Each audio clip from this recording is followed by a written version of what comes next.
What is going on, everybody? BobbyFi with my man Eric Sheets-Haber. We're going to be talking about today's NBA's little slate.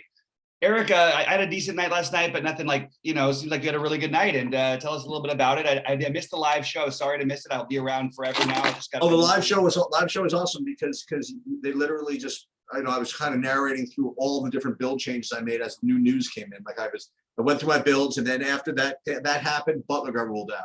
So I redid everything with Butler out, and then it's literally as soon as it was done, Bam was ruled out. So I redid everything again, and literally I got everything done with like 8 seconds to post time, and I showed everybody my lineups and ended up cashing in pretty much everything. So it was pretty it was very instructive. It was very hopefully entertaining, and hopefully you guys learned something from it. And profitable night for me, which is good. I was actually. On DraftKings, I had a pretty good lineup going into the late game, and it was really funny because I didn't know whether I should just stick with THT and Anthony Davis, or whether I needed to be different enough where I would want to change it. And I just I wasn't sure what I was going to do, and I ended up keeping it. And AD got he got ejected. He was having a bad game anyway, but he was picking up momentum, and he got ejected, which is kind of tilting everybody that had him. And I'm like, oh man! But then I looked at my FanDuel, I didn't have him, so I was in business over there. So I was able to cash in the monster thanks to freaking Lonzo. It was freaking insane last night. We nailed that one. I even said even on DraftKings. He was 4% on DraftKings. I know he's popular on FanDuel, but So and Lonzo did well, and DeRozan went freaking off, and as you said, man, DeRozan just loves to play there, and I texted you while this was happening. But I guess narratives don't mean anything. You always see DeRozan playing like this. Yeah, exactly. Right. And Lonzo for that. It just was like it was just so many narratives for so many guys on the team. You know what I mean? Yeah. Everything's sort of like the perfect storm, which is why I actually I don't mind if Davis was absolutely terrible, but even before he got ejected. But I at the same time it's hard to be. I don't think you could have done anything different at that point with your lineup. It makes sense. You know what I mean? There's just who else you have to leave 2K on the table. It just didn't quite make sense. And Davis just happened to have one of those nights. The Lakers didn't really show up. So anyway, you ready to get into tonight's slate? Yeah. All right. Yeah. One thing I did want to highlight from, what we're talking about as we can bring up your screen whenever, but the stuff we talked about earlier yesterday, because of all, I'm sitting there driving to Santa Barbara where this horrible traffic thing happened. There was a bunch of accidents, and this 2-lane road literally took 3 hours, and it should have taken an hour and a half. But I'm looking at all these all day. This guy's now questionable. Now this out. All these things, and you have to just it made Tyler Hero a really good play. Obviously, there was a lot of really good plays that come out of those types of things. But one thing I didn't feel good about my lineups was. I had a strong conviction about playing Capella, and I didn't end up doing that, which there was other ways to go, but he put up 50. It was hard because I was loving Jokic, and I also thought Dedmon's value made too much sense. But I would have liked it if I would have found a way to try and keep Capella into some things. And some of the other guys we talked about. I mentioned Lonzo, but I ended up with I had 50% Lonzo, what was my plan, and then I ended up with maybe 20% or 15%. And it's just a reminder that the plays at the beginning of the day are still good plays. It's just it's not because everybody's out that Jokic, even if he has a great game, you're not gonna be able to play all the guys who have good games. You have to play the guys who you think have the best ceilings, the best upside. And I just think that sometimes it's easy to get away from when there becomes those quote unquote obvious plays as the day goes on. So tonight's a smaller slate. We don't need to worry as much about it, but it's worth it. I think it's just important to pay attention to in general. No, absolutely. All right. Let's start it off. Let's pull up your screen and we'll go game by game here. Oh yeah, let me just do that. We have a huge break between games today, a 2.5-hour break from 7:30 to 10. It is kind of a very, very light slate, but it's an annoying one because again, it's those 2 island games out at the out at the end. Right, and if I'm seeing this correctly, look. I wouldn't imagine. Durant and Harden starting in this first game are projecting to be they're both projecting for more fantasy points for me, and to be significantly higher owned than Steph. That seems a little odd to me. And I'm actually a big, I've been saying about Steph, he's not going to have he's not the same 50 every game guy that I don't think he's going to be that. And I think it's probably a good thing for Golden State, partly because they beat the hell out of people sometimes. He tends to have those big games when you really need him to, from a fantasy perspective. This feels like a good spot. I think this is a really good measuring stick game for both teams. And right off the bat, my first thought is like, well, I want to play Steph. I'll figure out one of the Brooklyn guys if I get enough value here, but I really want to play Steph. And that was the first thing. The other thing, though, the reason why maybe people don't want to play him is you've got really, really logically, really well-priced, I guess, I don't know what the right way to put it is, but really well-priced Draymond Green and Jordan Poole, who I also would like in this matchup. And I think there's a lot of things you can do outside the big guys. I think Patty Mills is a really strong play. I love Patty Mills in this type of environment. DeAndre Bembry, for a guy who's a little less shot dependent, but another cheap option that we can maybe use to get this. So it's going to make some sense to stack this game. And I'm not sure, because the later games don't have that many back-to-backs, I'm not sure how much of late news we're going to hear today as opposed to normal days. So I have Steph as my top play in the game, with running it back with one of Durant or Harden. Honestly, it's probably going to end up being Harden for me. He's sort of putting it together a little bit, and even when he hasn't put it together, he's still putting up fantasy points, as you sort of keep mentioning this season.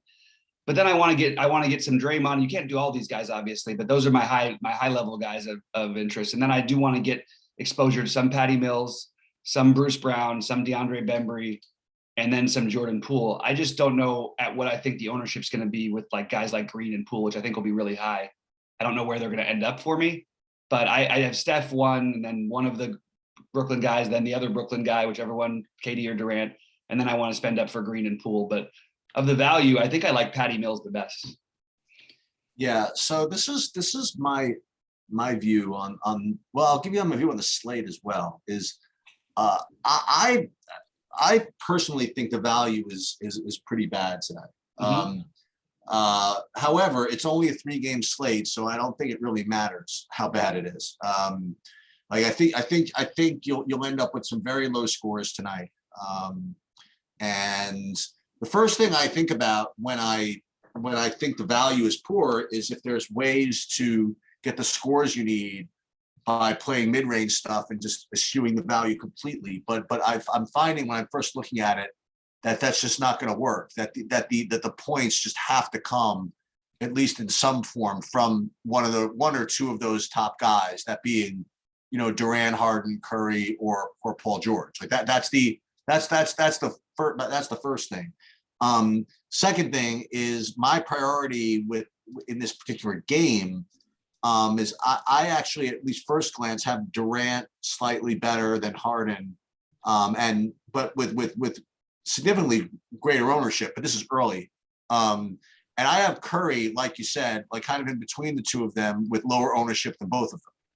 So I'm kind of with you. Is that if I had to pick one from this whole game, it would be Curry, and I would probably play Curry with George and not play the other Brooklyn guys. Because again, you're not going to play 3 of them, and you're going to have to try to find a way to get 2, I think. And for me, I think it's going to be probably Curry and George as my select, those top 4.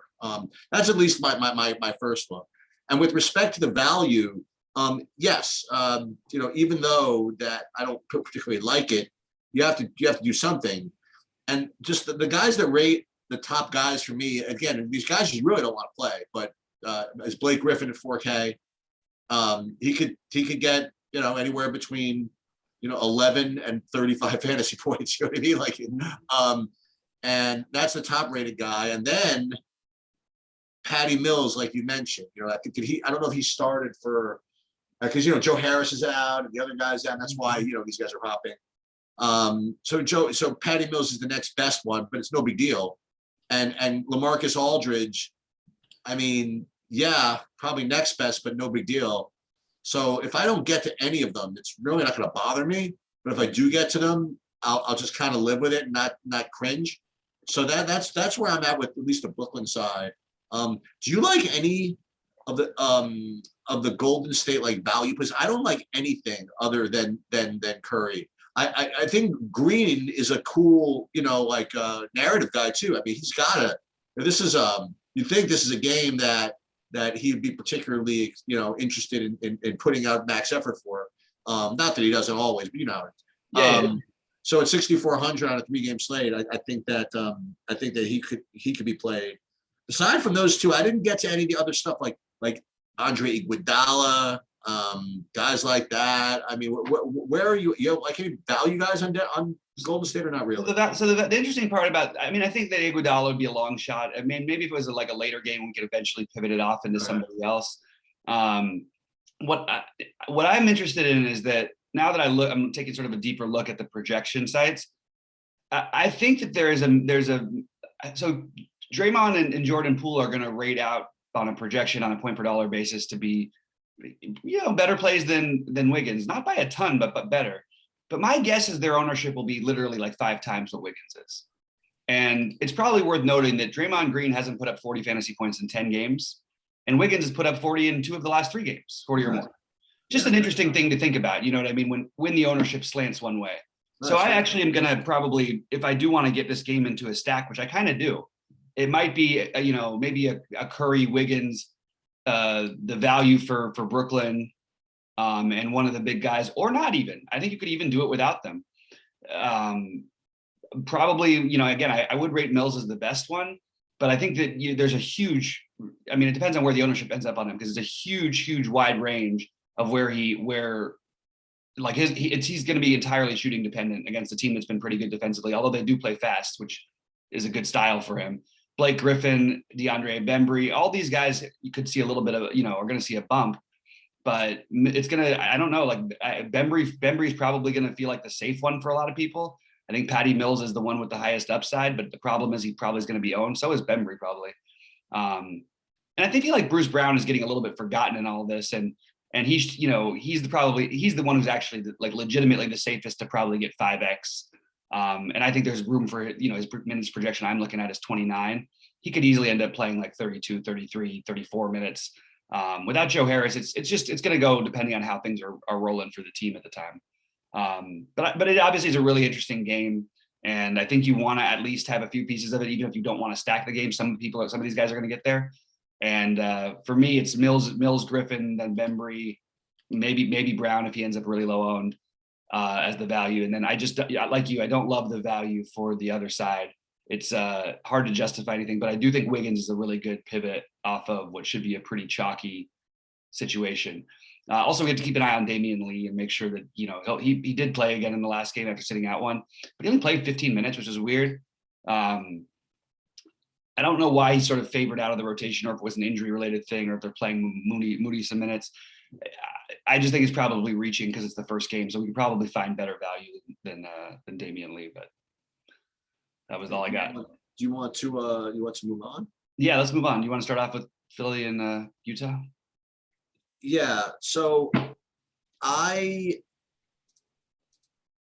not getting to, and that's that much. I don't have them at the top of the list. I'd prefer to play like Paul George, Curry, that type of stuff. But next down, I mean, if you can get another one of these guys in, I do like Gobert as my favorite from pretty much both sides as far as spend ups go, and then Mitchell I have below him. And then for me, it's a pretty decent sized gap down to Tobias Harris and Andre Drummond. When it comes to values, not really that much. So I would say that Gobert would be my favorite play from this whole game, and I do like him. And followed by Mitchell, followed by Drummond, I guess. Yeah, I can't quite get to the Drummond thing personally. Yeah. It's a little bit tough for me there. I think Tobias Harris is going to be pretty popular. I mean, look, I actually think this game could. I'm not saying that I'm not picking Utah to cover this spread, but I'm saying that I actually would have. You could have told me that they were out favored by 16 in this game, and it wouldn't have surprised me the least bit. This is not a fully together without Embiid, and obviously, imagine if it was just happened, and the day before Embiid and Ben Simmons were ruled out or something. They're a 10-point favorite. Utah. It's in Utah. It feels like it could get really ugly. That's just my instinct. And the guys who I'm most interested on the Philly side are probably weird ones. They're Niang and Korkmaz. Korkmaz, I don't think is weird. I think he'll project pretty well, but followed by Seth Curry. I think I'm okay to leave the Maxey and Harris out of it because they'll get some ownership. But I like what Maxey's done. He's been aggressive since they've given him this spot. And the weird guy who I might revisit later on is Shake Milton. If I do want to play that blowout angle, not only should he get those minutes, he should get basically he and Korkmaz should get basically all the run with that other unit. It is a little complicated with Isaiah Joe back in there too. So it's nothing that I love on the Philly side. On the Utah side, Gobert is just, this is like a criminal underpricing in my opinion for this matchup. Playing against Drummond is like a gold mine. We've talked about it forever. Against Cat, he's the other one who usually is a gold mine to play against. Okay. Playing against Drummond that's just something we always used to do. And I wouldn't mind doing that. And just single thing about this, Gobert should get 1 million rebounds. I don't think we have to worry a ton about the foul trouble. You always have to worry a little bit with big men. And I think that even in a blowout, like he's going to put up, I feel like it's hard for him not to put up at least 15 and 15, which already gets you to his thing. I just don't see how he doesn't really get there. It's other than foul trouble. But I'll skip everybody else and I'll say again, these guys are my favorite small slate guys to play. It's Royce O'Neill. I know it's not like the numbers are not amazing. He's not a guy who we think of as having a ceiling, although he does occasionally put up those like 35s, but he's 4,400 on DK. And actually at 5K on FanDuel, I think he's still interesting because the steal block upside that he has in general, but he's going to play a ton of minutes as long as the game is reasonably close, and probably someone that's not that close. But I think Royce O'Neil and Jordan Clarkson might be my favorite two guys outside of Gobert in this game. I know they might feel a little thin to you. They might not be ideal, but we know Clarkson is just a heat check away every time from putting up 40 fantasy points. And on these kind of slates, feels like a good idea to play those guys when we have sort of suspicious value other places, and they're not like the minimum cost, but they're cheap enough. So right. Gobert, I have it rated Gobert, O'Neal, then Clarkson. Clarkson has a little more upside, so you think of it more as the tournament play. But I think Royce O'Neal is like a safe play who's going to be 5%. He's a safe play, almost a cash game-ish play at tournament ownership, probably low single digits. So I think that's kind of, interesting. And there will be one day when I have a take like this soon that I'm going to say, we're going to have to play Hassan Whiteside. And maybe this is the right slate for it. Hey, it is. What is that? What do you think, Sheets? Like, if what I believe is true and they dominate this game, that's my initial thought. Of course, whenever that happens, you have sometimes the other team just really shows up. But I just feel like if they dominate this game, and Whiteside could even be a part of it, pulling away in the third quarter or something, if he gets minutes here, like against the Drummond and whatever bigs they have, they're going to put against him. I think Whiteside is a really interesting, way off the board, completely unknown play. So these are the kind of slates where I want to look for weirdness, and he's the guy who occurred to me as a weirdness kind of a guy. So that's what I got for that game. But I do think Royce O'Neal is a priority a little bit for me, and I really like Clarkson as well. All right, you want to get to the the late night hammers? Let's talk about San Antonio and the Clips. What do you think about this one? What do you got? Yeah, so as I mentioned before, I have George as my best play on the board. And then also I do like the values over there. But I'll get to that in a second. Let me just confirm I don't like anything else at the top. Yeah, I like Paul George. And then like in the mid range, all three of these guys look pretty cheap, between Reggie Jackson, Bledsoe, Derek White, and also Keldon Johnson. Dejante Murray, 9,500. Boy, seems like a lot, but he's going to be probably the lowest owned 9K and up guy on the slate. Maybe that's worth thinking about. When it comes to value, though, I am seeing Drew Eubanks, a good play again. Again, nothing's great though. And then there's Doug McDermott at 3,600, and also Zubac at 4,900. Again, none of these guys are guys you want to lock in or anything like that. If you get to them and you're just got I think you can live with it. But nobody looks that great. But I think that Paul George is the guy that I want to prioritize though. Yeah, I get it. I actually think that you could make a good argument of even maybe fading the big guys in the first game and playing. I love the Dejante Murray idea. Okay. I mean, he's played. He deserves every bit to be priced where he is. Like, Right. look at his and also for ceiling too. Like he can put up 60. It's not like he needs to put up like 75 fantasy points for him to get there. And a night like tonight, he could put up. If he puts a 50, you're probably okay with it, because that's basically what you're going to get on an average return from the other guys in the first game, and even from Paul George to some extent. So Dejante Murray could end up as the highest scoring player in the slate, and I don't think he's going to get played that much. So I'm a really big fan of that play. I might even rate him ahead of the other guys in the first game just because of that. So let's do that. Let's play Paul George and Okay. Dejante Murray and figure the rest out, and just root for ugliness at Barclays. You know what I mean? It's possible. Yeah, absolutely. And for me, the biggest the thing on the slate, like if Terrence Mann, because he's questionable, doesn't go, like this is the one big decision that'll happen late. Like, first of all, I think Batum is already he is the best play in my opinion from this game. I've said it over and over again. Like, we need to almost like consider this guy. It takes so many things to go wrong for him not to get there. And I know he had 2 games in a row where he didn't really get there. The one Minnesota game you can kind of throw out because nobody, it was not a real game. But in general, since we've seen him in this role without Morris, he's mostly been in that 30 plus range. And I'm not saying, I think that maybe average it out to 25, but in general, I expect him to do well. This is a pace matchup for him. It's a good spot. All of these guys, like I like a little, but that's sort of what the field is going to do too. I think it's a great slate to play a guy like Kennard, if Man does play, Kennard will be lower owned. If Man does not play, Kennard's ownership will skyrocket. But at low ownership, I really like Kennard for the same thing as Patty Mills. Like you get the shooting upside. I also think that this is a spot where I could see using your guy Hartenstein a little bit. They like Hartenstein. They've made it very clear that they're going to give him double-digit minutes in every game. Now, those minutes could be 20 plus, or those minutes could be most likely 14 to 18. But even in those minutes, like at 3,500 with a slate starving for value, and also you don't know what'll happen before the last game, I think that's really interesting. I also have to just mention Eric Bledsoe because no one's really talking about him, and he actually has turned around his production. So I think Bledsoe and Batum both, but I think that with the recent trend of how they're going and the fact they play more guards in San Antonio, maybe Bledsoe's the better play than Batum today.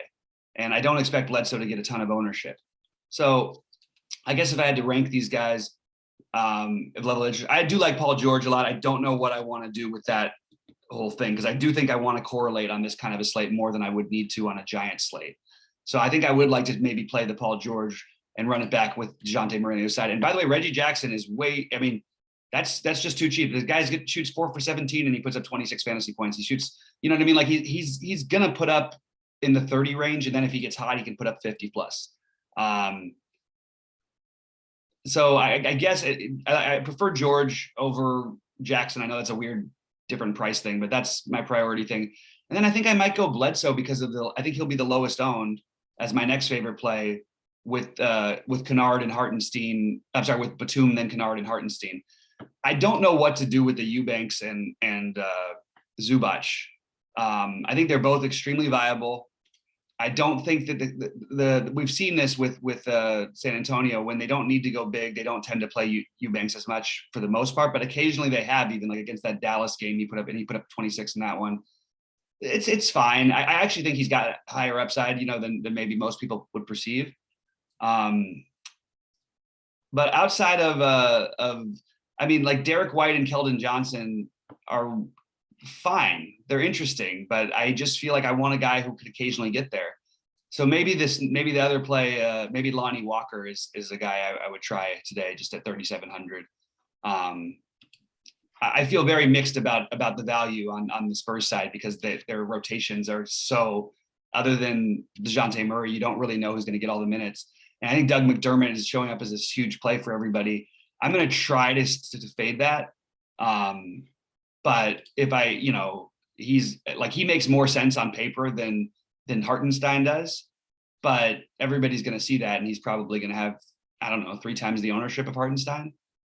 So maybe of the lower owned guys on San Antonio, I want Murray, Keldon Johnson or Derek. Well, Derek White's going to be on, but those are my three favorites. And then Lonnie Walker is my favorite value over there, just barely followed by Eubanks. Yeah, I think I want to reiterate my view of this slate because, I mean, none of these, if any of these value guys that we mentioned ends up like whatever, just becoming just like huge mountains of chalk, like relative to the other kind of like okay value guys, I think those are pretty easy fades, honestly.